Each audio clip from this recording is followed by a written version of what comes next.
গুনাহ যখন ছাড়তে পারোনি তওবা কেন ছেড়ে দিলে?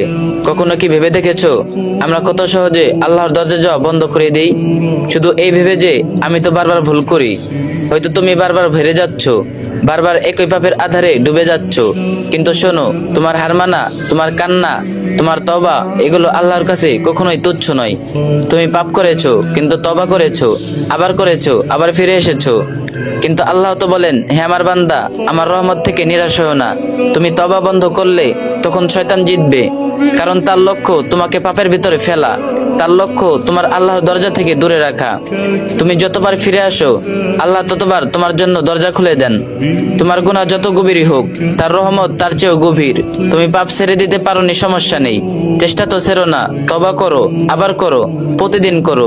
একদিন হয়তো সেই তওবা তোমাকে বদলে দেবে। তোমার গুনাহের ভার যতই হোক, তওবার দরজা এখনো খোলা আছে। তাই গুনাহ যখন ছাড়তে পারোনি, তওবা কেন ছাড়লে? আল্লাহ এখনো তোমার অপেক্ষায় আছেন। আল্লাহ তাআলা আমাদের সকলকে এই শয়তানের ওয়াসওয়াসা থেকে বাঁচার তৌফিক দান করুক, আমিন। আর ভিডিওটি একটা শেয়ার করে দিন, আর যে যেতে পারেন কপি লিংক করে দিন।